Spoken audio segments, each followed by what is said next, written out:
Motorista de transporte alternativo vive momentos de terror nas mãos de criminosos. Os bandidos entraram no carro onde estava a comerciante e obrigaram o motorista a dirigir para eles. Mais violência. Bandidos assaltam profissionais de um posto de saúde na zona rural de Fagundes. Eles levaram objetos pessoais de 3 profissionais que trabalhavam no local. Uma idosa de 83 anos é atropelada na Feira Central de Campina Grande. Confusão antes e durante a partida entre 13 e Campinense no Clássico dos Maiorais. E o Campinense vence o 13 por 1-0 e assume a liderança do Grupo B do estadual. Concentrei bastante, foquei, porque sabia que uma oportunidade poderia definir o jogo como foi definido. Hoje é quinta-feira, 17 de março de 2022. O Borborema Notícias está no ar.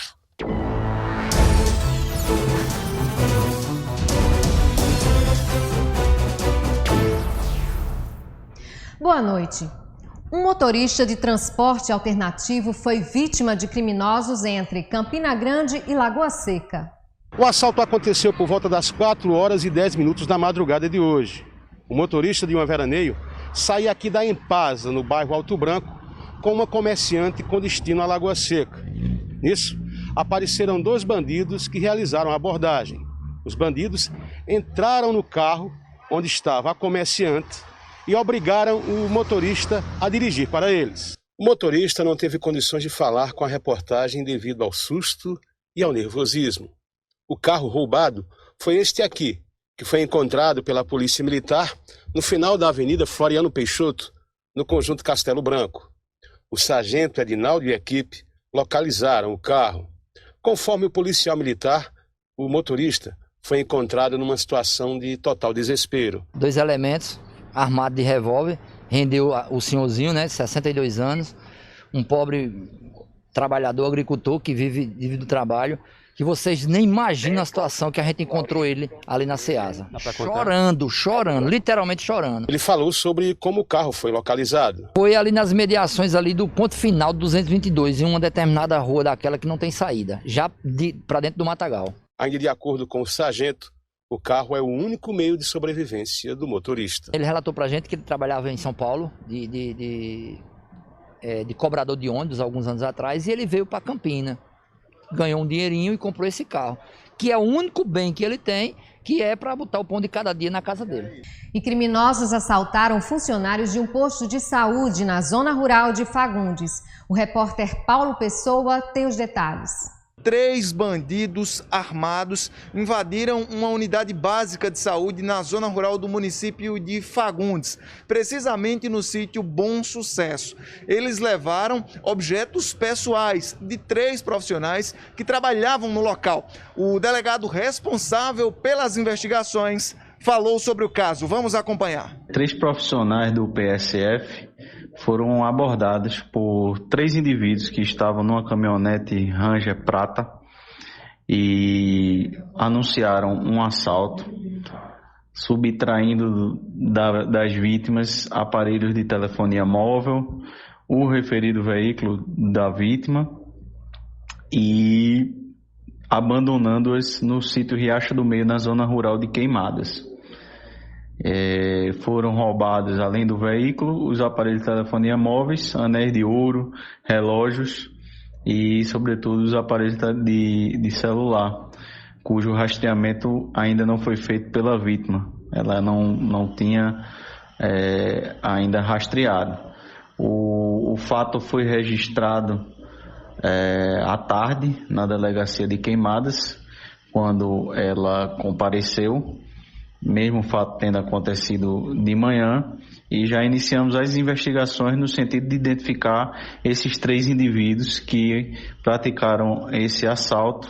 E uma idosa de 83 anos foi atropelada hoje de manhã na Feira Central de Campina Grande. Foi mais um acidente na Feira Central de Campina Grande. Desta vez, a vítima foi uma idosa de 83 anos de idade. O acidente aconteceu na rua Manuel Pereira de Araújo, comumente conhecida como Feira de Galinha. A idosa foi atropelada por uma caminhonete e, de acordo com informações, o motorista não prestou socorro. O estado geral dela foi encontrado, ela estava estável, consciente, orientada, porém apresentando uma laceração estênia no calcânio. Algum tipo de fratura? Não, aparentemente sem nenhum sinal de fratura, só com essa laceração no calcânio, com perda intensa de sangue. Ele entrou na contramão e nessa contramão perdeu o controle e bateu nela, ela estava na grade, onde ela vende a galinha. E além de ela cair, o pneu dianteiro passou por cima da perna dela. Ela faz 60 anos que negocia ali naquele estabelecimento ali daquela feira central. É muito conhecido, Maria da Galinha. O nome dela é Maria Almeida, tem muita gente que conhece ela. E foi uma coisa que a gente soube, ficou os filhos tudo doido, né? E corri para lá para socorrer minha mãe, pensando que o causador do acidente estava no local, mas ele chamou a SAMU e de lá se retirou com medo de a gente fazer alguma coisa, mas a gente só queria o apoio, né? Que permanecesse, que a gente sabe que às vezes é uma falha mecânica ou alguma falha dele. Daqui a pouco, o pãozinho de todos os dias vai subir de preço. E o desabastecimento de gás de cozinha no estado.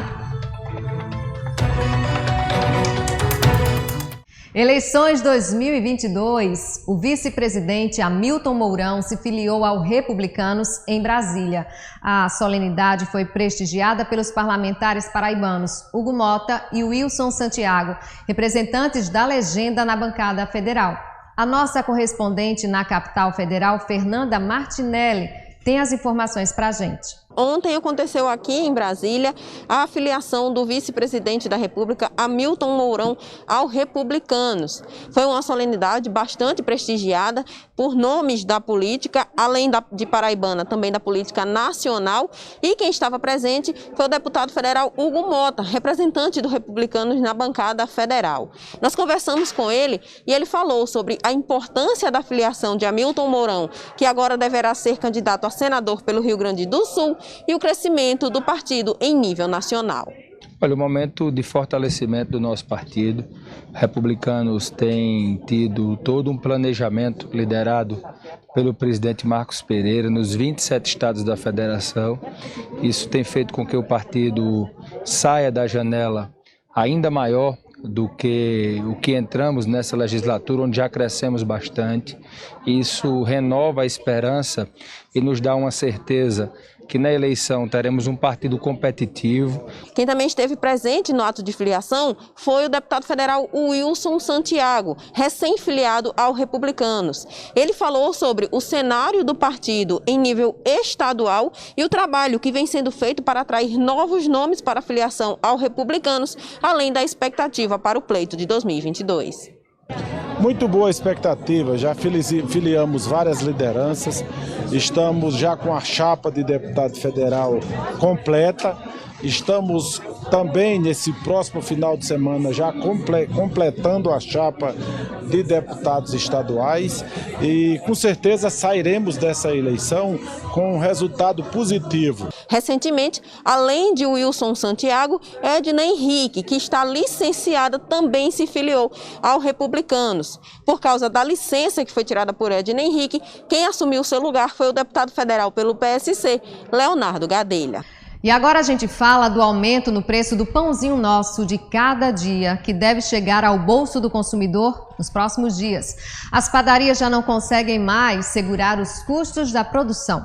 No dia a dia do brasileiro, ele é indispensável. Pãozinho não pode faltar nada. É verdade, não pode não, porque sem ele, né?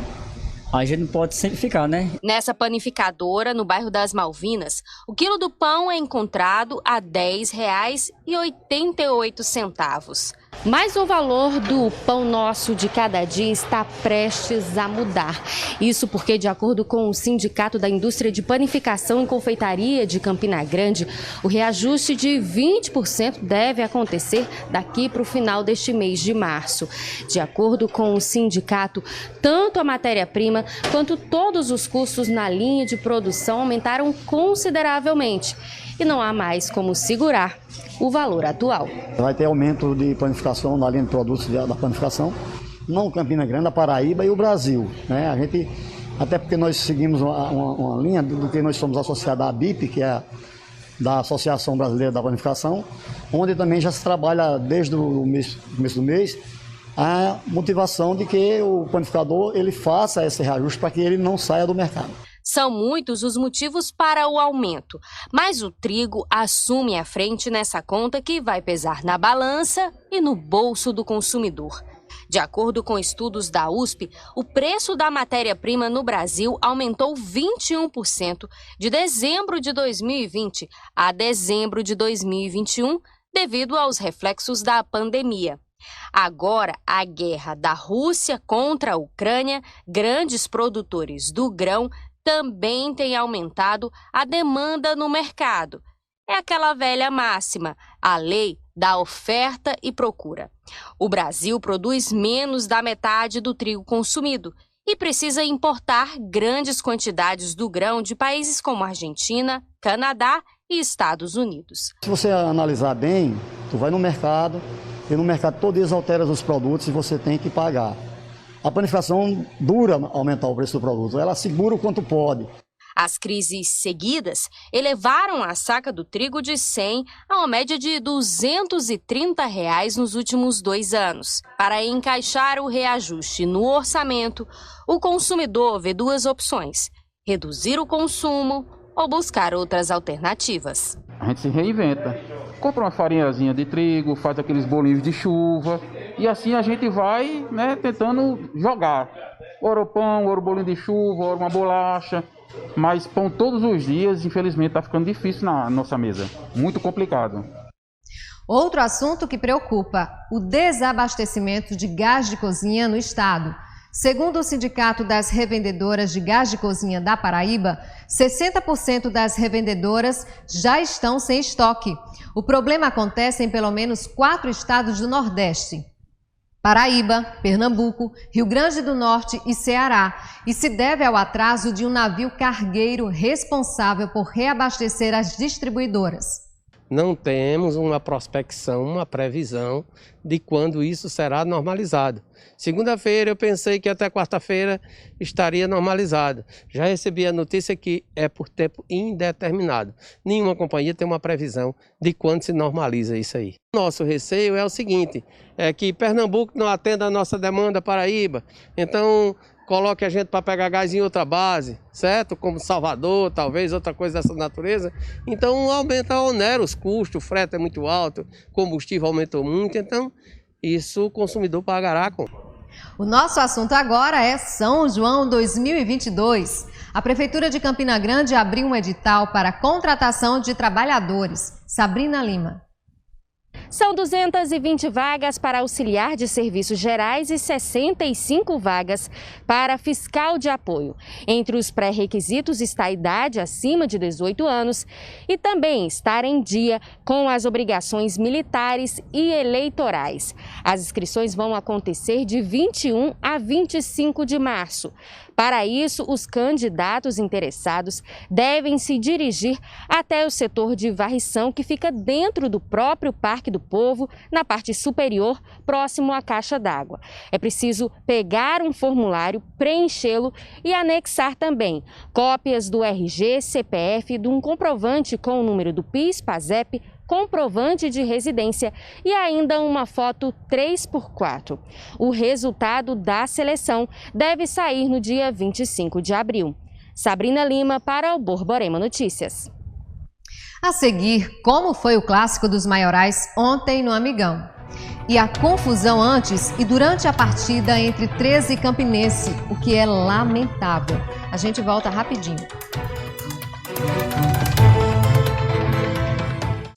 Vamos falar de esportes? Ontem foi dia de clássico dos maiorais e também dia de confusão antes e durante a partida entre 13 e Campinense. Dá só uma olhada aí, nessas imagens. Durante o jogo, torcedores do Campinense arrombam o portão e invadem a arquibancada geral do estádio Amigão, mesmo com os policiais no local. Vamos ver agora como foi o clássico de ontem, que terminou com o placar de 1-0 para o Campinense.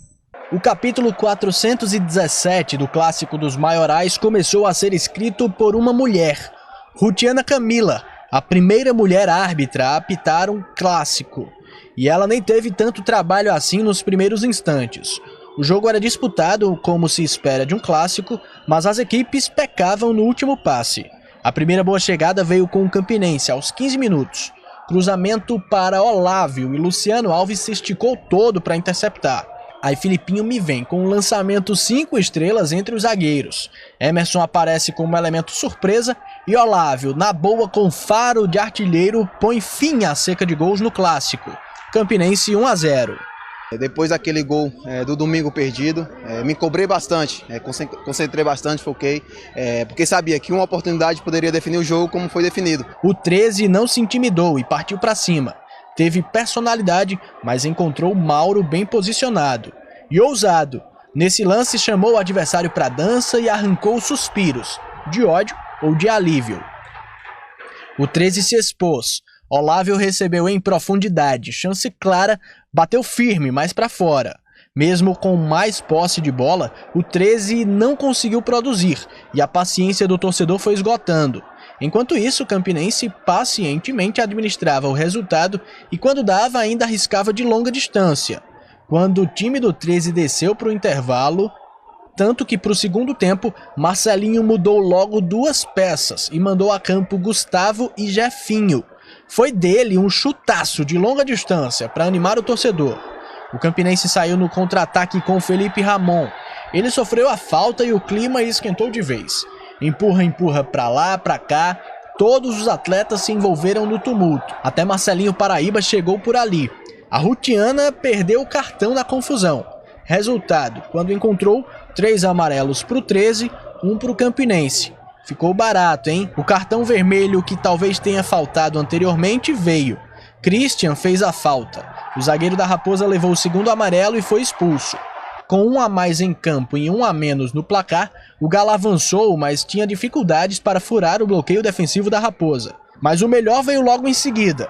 Diego Souza recebeu de Lau, driblou com facilidade e bateu cruzado. Mauro salvou e a zaga chegou para complementar. O Campinense foi se segurando como pôde, valorizando o resultado. E aí, foi só esperar o apito final para assegurar a vitória. Campinense 1-0. A gente sabe que o resultado de um clássico é muito forte, mas é assim, cabeça erguida, eu assumo a responsabilidade. Tentei de tudo hoje. A gente terminou o jogo com 4 atacantes lá na frente, né, para buscar o resultado. Foi expulso um deles, a gente tentou. Mas agora eu vou ter um tempo para trabalhar e preparar mais ainda essa equipe.